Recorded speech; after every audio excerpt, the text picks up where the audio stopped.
Good morning.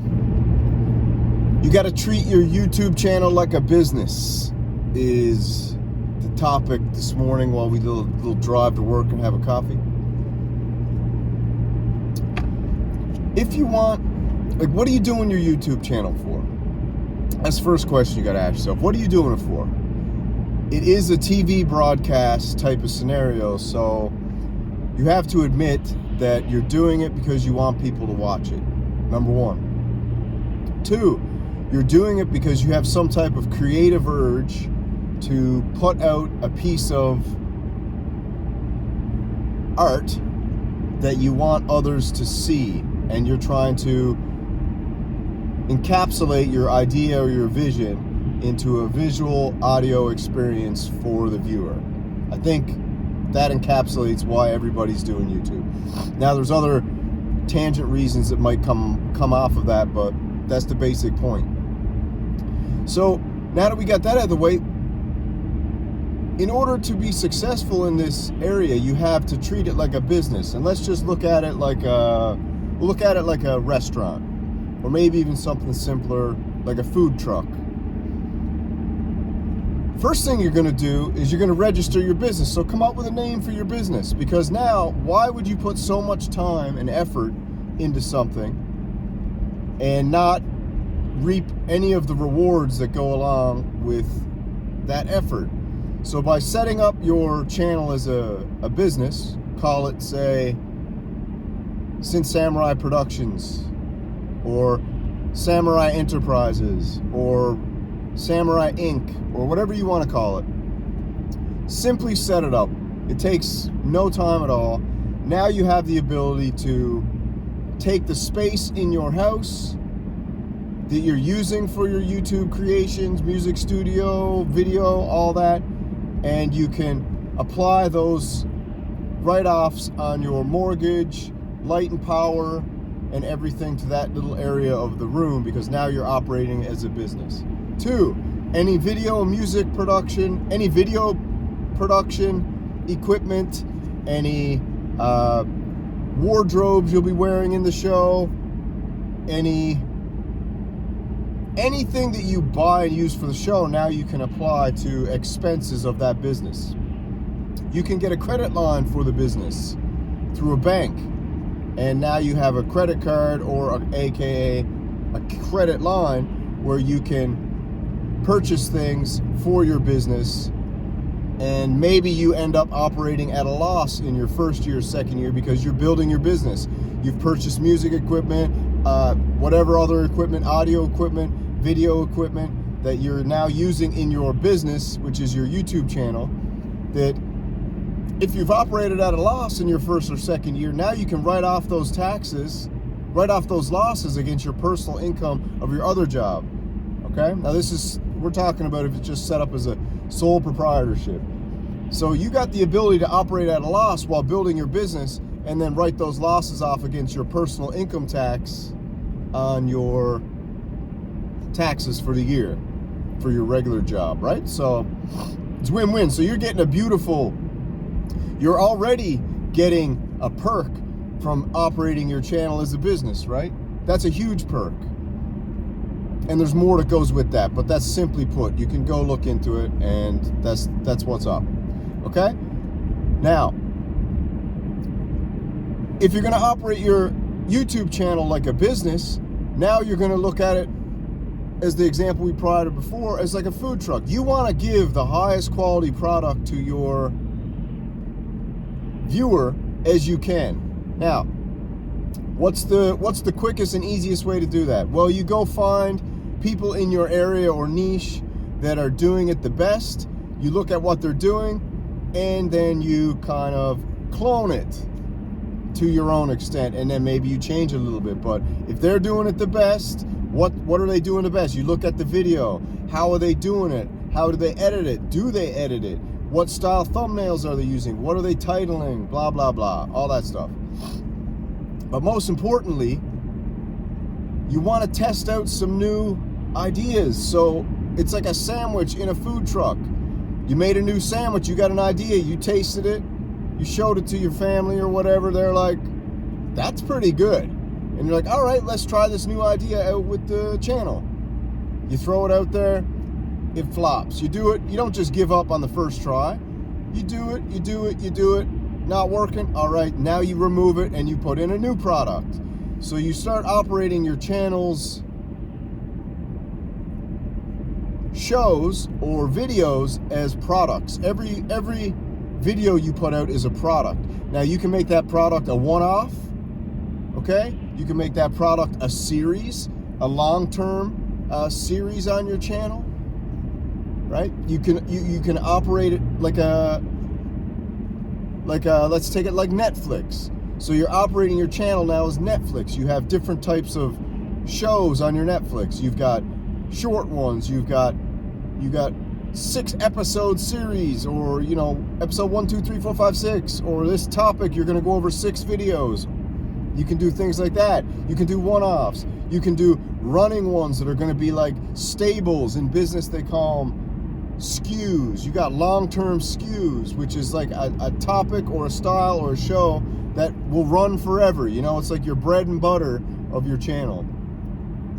And then once you find your bread and butter, then now you can experiment a little more, but you have to always go back to the bread and butter, because everybody loves a little bread and butter, as long as the bread is organic sourdough and the butter is grass-fed, non-GMO. Do you feel me? Okay. Next up, what do we do? Next up, you have to understand that if you're in the mindset of running your YouTube like a business, you got to go to work. You got to make a schedule. Now, the schedule can be loose, but it has to be some type of accountable schedule that you're going to stick to. Are you going to do 1 video a week? Are you going to do 2 videos a week? Are you going to do 1 video a day? Are you going to run like a blitz campaign where you're like, I'm going to do 100 videos in 100 days, or I'm going to do 1 video a month for the year? What style are you going to do? Are you going to do shorts, or are you going to do long form? Are you going to do a combination of all 3? Where are you going to put your most energy? Are you going to be a live streamer? Do you have the talent to live stream? Do you have the ability to live stream? Of course you do. Everybody does. You just have to get over your fear and get over the idea that it's not going to be perfect when you live stream. It's never going to be perfect when you live stream. It's never going to be perfect ever, but if you're a perfectionist, maybe live streaming isn't up your alley. Or maybe live streaming is exactly what you need to challenge you and get you out of your comfort zone. Because live streaming gives you the ability to interact with your audience on a level that just posting regular videos doesn't. Live streaming gives you the ability to build and foster a really faithful, dedicated, and amazing community of like-minded people who show up and they become friends of yours and they become friends with each other. So live streaming is like your community garden, man. It's like your farmer's market. It's a whole different vibe, right? And it's a vibe that you gotta put a lot of effort, a lot of time, and a lot of energy into. But the rewards are, to me, much greater than just posting videos. So you have to come up with an idea. Are you going to be a mixed bag? Are you going to do a bunch of stuff? Are you going to kind of do what I'm doing right now? Just drop a video up on the car and just talk for a little bit. Are you going to do your video live? So that's some ideas you need to think about. And that is getting into a business mindset where you're creating a schedule for yourself, whether rigid or loose. It has to be a schedule, and then you got to stick to it. You got to be diligent. You can't just, if you're going to be serious, then be serious. Because why else are you doing your YouTube channel? You're just doing it to share stuff with people, that's fine. If it's just like a little bit of a hobby. But you know what? When you got a hobby, let's be honest with ourselves. You want it to be awesome and wicked. You want it to be deadly. You want the sound quality to be top notch.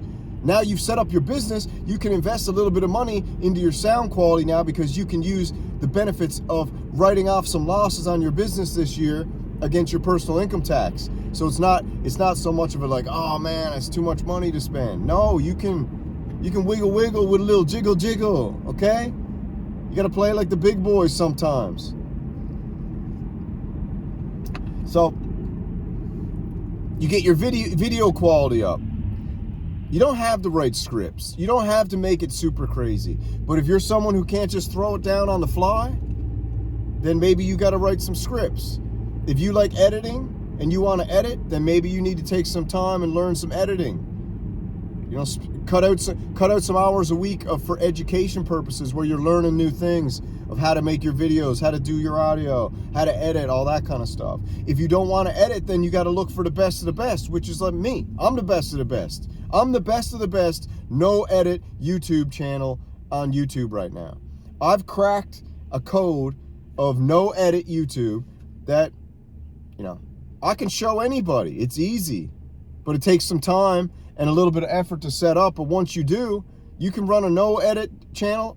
I don't edit any videos, nothing. I don't edit at all.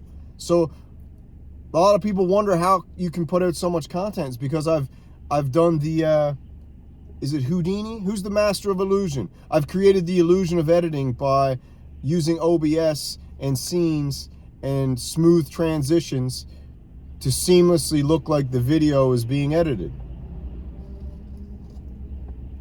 And it's brilliant. It might be the most brilliant YouTube move ever created. And I don't know why no one's talking about it or doing it, but like you said, you got to be willing to ride the lightning. I'm anti-perfectionism, so I kind of like screwing up. I kind of like when I mess up and people make fun of it, or because I find that funny to me. So I like screwing up. I enjoy screwing up. I like putting it to the test and really seeing if I can ride the lightning for an hour and not mess up. Obviously you will. So you got to figure it out, man. You got to figure out what you want to do. You got to be serious about a schedule. You got to put time in. You got to tell yourself, I'm going to dedicate a year of hard work. If you can't put a year of hard work in, then get out of town. You know? You're not serious. And that's okay. You don't have to be serious. But if you want to be serious, then you got to get serious. You know? If you want to be serious, you got to take it serious. You're not just going to put your video up with some crap thumbnail. You're not just going to put your video up with crap audio. You're not going to put your video up with grainy ass, glitched out video quality, unless you're doing so many videos that it gets left in the dust. So my last point is, you're only as good as your last video. This is the YouTube 2025. It's a whole different ball game out here now. Nobody goes back and watches your old stuff. If you make evergreen content, then that's fine and dandy. But if you're just looking to roll the dice, have a good time, build a community, evergreen content doesn't really build a community, because you're just putting out, unless you're doing live streams, but just straight up evergreen content, putting it out there for educational purposes, that's cool. But if you want to build a community, you gotta ride the lightning a little bit. All right, so that's it, man. That's all I gotta say. Treat your YouTube channel like a business. Act like a businessman. Act like a businessman. Make a schedule. Be dedicated. Have no fear of failure, and go for it. And I tell you what, man, your YouTube channel, you'll enjoy it so much more, because now you're actually looking at it like a wonderful little project that right off the bat is bringing you some, fruits of your labor already, just with the freaking tax write-offs. All right? Anyway, got to go to work, slew, because some of us got 4 and 5 damn jobs, baby, to pay the bills, buy some synthesizers. God bless Behringer. God bless Uli Behringer. God bless Patchdog. God bless Bartak. God bless Gatto Bus. And God bless all the amazing factory workers over in China at Behringer. Oh, slew.